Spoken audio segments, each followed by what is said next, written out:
Não existe futuro, o que existe é o agora, é o presente. Agora, nesse exato momento onde estou aqui na frente desta câmera gravando esse vídeo para você. Eu não tenho que pensar no dia de amanhã, eu não tenho que programar o dia de amanhã, eu tenho que somente fazer o meu melhor hoje. Qual é o meu melhor hoje? Gravar um vídeo top para quem está me assistindo, para abrir a mentalidade dessa pessoa. Se eu tiver um padrão mental achando que eu ainda não estou no momento de gravar esse vídeo top para abrir a mentalidade das pessoas e deixar para amanhã, preciso estudar mais que amanhã eu vou estar melhor. Ah, depois de amanhã, ah, mês que vem, ah, ano que vem, ah, vamos programar. Você nunca vai começar a viver a realidade. Eu já estou gravando esse vídeo.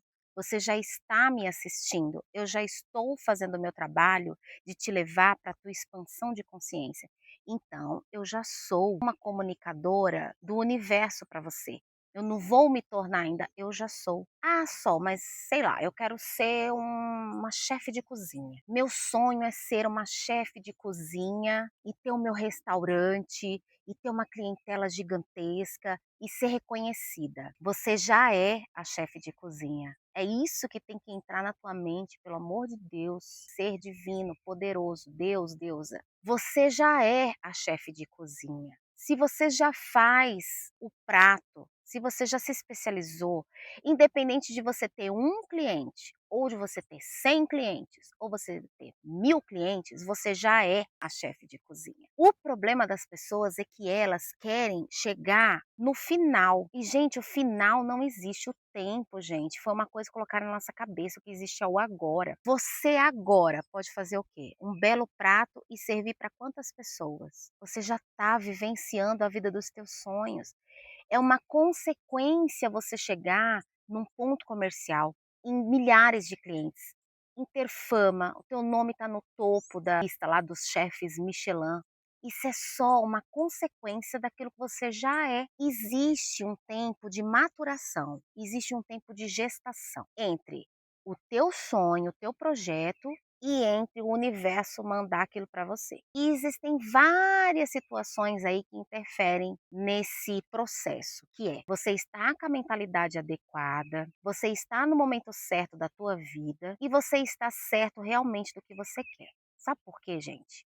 Uma coisa que eu não vejo muita gente falar é que é o seguinte: nós não temos medo do nosso fracasso, nós temos medo é da onde a gente pode chegar. Lá no íntimo do profundo, quase encontrando petróleo, você tem ali dentro do teu subconsciente um medo do poder que você tem. E aí o que acontece? Então as crenças limitantes, que é, será que eu devo? Ninguém da minha família se destacou tanto, ninguém da minha família é famoso, ninguém da minha família é rico, aí eu vou ser a primeira, vão me julgar, será se vão achar que eu estou sendo arrogante? Existem várias questões ali de crenças limitantes. Mas voltando aqui para a questão do você já é, criatura, você tem que somente acessar a vida dos teus sonhos, não é você criar e nem você atrair, você já é a vida dos teus sonhos. Uma outra suposição, eu quero aprender a dirigir. Na minha cabeça eu já sou uma motorista, eu já sou uma motorista. Eu não vou ser uma motorista, eu já sou uma motorista. Só que para me especializar como motorista, eu preciso estudar, tirar habilitação, comprar o carro e sair para dirigir. Mas eu já sou.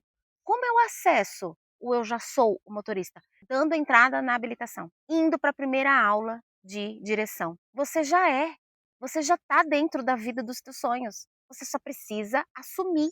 Você só precisa se posicionar. Eu quero ser viajante, eu quero ser mochileira. Começa a ser mochileiro, mochileira. Coloca numa mochilinha água, alimento, seus documentos e experimenta aí na cidade vizinha. Experimenta aí passar uma tarde, um dia na beira de uma represa, num parque. Você já acessou, você já entrou. E aí, conforme você vai entrando, você vai acessando essa vida, você vai vivenciando, as coisas vão acontecendo, o universo vem trazendo para você oportunidades. Eu quero ser rica, ok? Começa a se posicionar como uma pessoa rica. Uma pessoa rica reclama da vida? Gente, é as coisas simples. Uma pessoa rica tem medo de faltar dinheiro? Uma pessoa rica pensa somente nos boletos? Eu sei que no início é muito difícil, o mundo tá acabando na tua cabeça e você vai pensar que você é rica, sendo que você tá cheio de conta ali. Pois é, teu foco tá nas contas. Quanto mais foco você tiver sobre um lugar, aquilo vai se expandir. Você tem que focar na abundância, na prosperidade. Vai vir, vai aparecer as possibilidades, as coisas vão se resolver. O que está no externo não pode interferir no teu interno. Pensamento que geram emoções, emoções que geram vibração e essa vibração gera o acessar na tua vida. Começa a ter condutas de alguém rico. O rico sai gastando dinheiro absurdamente com qualquer coisa? Ele é impulsivo? Não. O rico se programa, o rico estuda, o rico entende de finanças. Comece a se colocar nessa vida. A vida já existe, é você que tem que adentrar dentro dela. Começa pelas pequenas coisas e você vai ver a virada de chave na tua vida. Eu não sou uma pessoa especial. As outras pessoas que eu conheço que manifestam a vida dos sonhos não são especiais. Elas só descobriram o caminho de se colocar na vida dos sonhos dela. E isso pode acontecer com você. Gente, deixa eu contar uma história minha para vocês. Eu tenho certeza que vai te tocar de alguma forma. Eu nasci com um problema no quadril. O nome desse problema é displasia de quadril. O que que é a displasia de quadril? O osso do meu fêmur, aqui é o fêmur, né? E o fêmur tem a cabeça do fêmur aqui. Aí, aqui é o encaixe da bacia. Esse osso, geralmente, no corpo, né, no corpo ósseo normal, ele é encaixado aqui. O meu osso esquerdo do fêmur, ele saiu daqui por algum motivo e ele subiu e colou aqui, tá? E aí o que que acontece? Com o tempo, isso aqui, esse encaixe fechou, esse osso colou aqui, não tem mais como sair, enfim, isso que aconteceu. Quando eu nasci, que foi em 81, naquela época a medicina não era tão evoluída como hoje em dia. Quando meus pais descobriram que eu sofria desse problema, foi quando eu comecei a andar, com 1 aninho de idade. Eles percebiam que eu mancava do lado esquerdo e me levaram no ortopedista. Quando chegou lá, teve esse diagnóstico. Como eu já tinha 1 ano, não dava para colocar mais aquela fraldinha, sabe? Até hoje em dia, quando tem bebê, tem qualquer problema ali no quadril, desses probleminhas de encaixe ali do fêmur, coloca aquela fralda que o bebê fica imóvel ali com uma fralda, segurando ali o fêmur durante um tempo, para poder encaixar, voltar para o lugar. Como eu já tinha 1 ano, não tinha como fazer esse procedimento que não ia interferir, porque o osso já estava meio que grudadinho ali, né. O ortopedista indicou fazer uma cirurgia. Mas aí meus pais foram atrás de algumas informações e não tinha garantia. Tanto podia dar certo, como eu podia ficar para resto da vida na cadeira de rodas. Então meus pais optaram por não fazer a cirurgia. Meus pais foram muito criticados, né, principalmente minha mãe, que decidiu não fazer a cirurgia.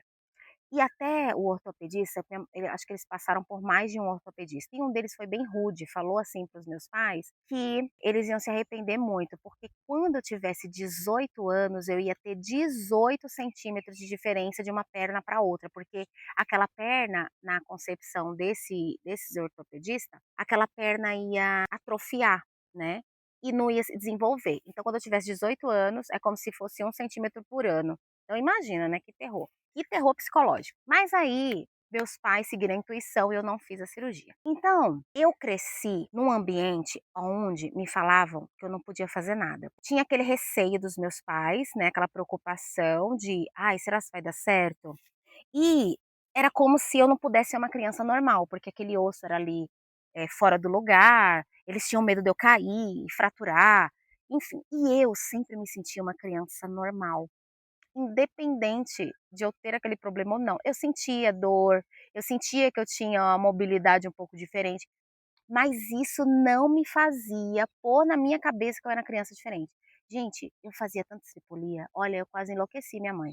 Eu corria, eu pulava, claro que não na frente dela, né, mas na escola, eu brincava de pega-pega, eu caía no chão, eu me arrebentava, eu andava de eu fazia de tudo, de tudo, de tudo. Só que eu usava uma diferença de um sapato para o outro. Já começou daí a não ser como os médicos tinham falado, né, que era aquela coisa de 1 centímetro por ano. Eu com 5, 6 anos de idade tinha mais ou menos 1 centímetro, e eu fiquei com esse 1 centímetro de diferença durante muitos anos. Então eu usava uma sandália, um sapatinho, tinham que ser de acordo com o que desse para colocar no solado, né, para poder colar, então ficava aquele sapatinho mais alto do que o outro, o solado inteiro pegava do sapato.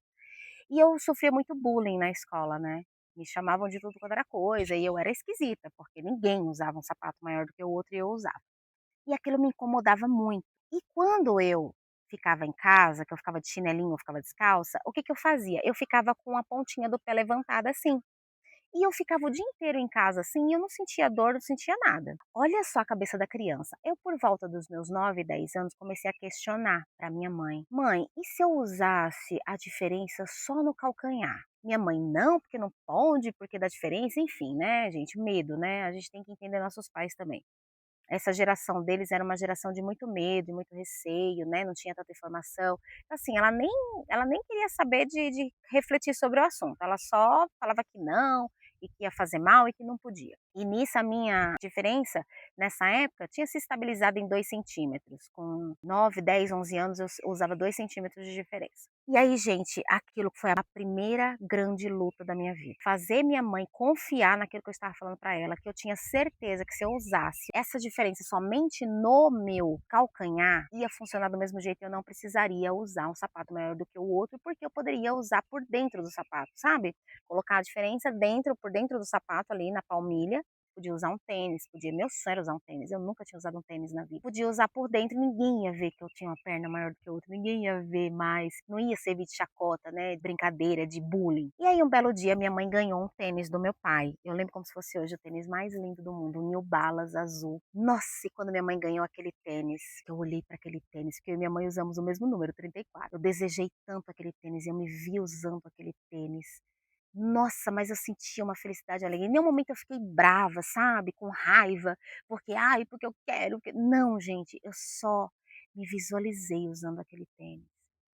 E foi tão emocionante que eu chorei de tanta emoção, porque eu queria tanto aquilo, aquele era o maior desejo da minha vida, era o maior sonho da minha vida poder usar um tênis. E gente, resumindo para esse vídeo não ficar muito longo, depois de muita luta, muito desgaste, mas eu não desisti.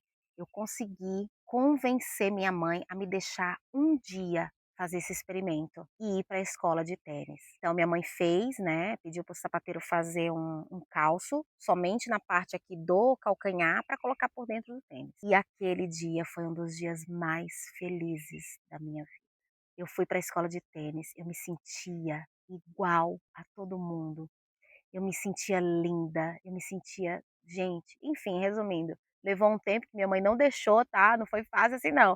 Minha mãe não deixou eu continuar usando, ela deixava eu usar tipo 1, 2 vezes por semana e as outras vezes tinha que ser com o sapato inteiro, né, com a diferença inteira. Mas aí foi passando o tempo, aí eu fiquei adolescente, e aí eu adaptei realmente ao calço por dentro do meu sapato. Hoje eu tenho 44 anos, a diferença da minha perna esquerda para a perna direita são 3 centímetros, estabilizou aí e nunca mais mudou. Eu tenho uma diferença muito pequena de uma perna para outra em relação à espessura. Namorei, dancei, me casei, fiz de tudo e nunca me senti uma pessoa diferente. Sempre soube que eu era igual a todos, independente de ter aquela pequeníssima, na minha cabeça é praticamente nada, deficiência. Então, desde criança eu já tinha essa questão de cocriar, de manifestar a minha realidade. A minha realidade nunca seria, eu jamais iria aceitar viver a minha vida usando um sapato maior do que o outro.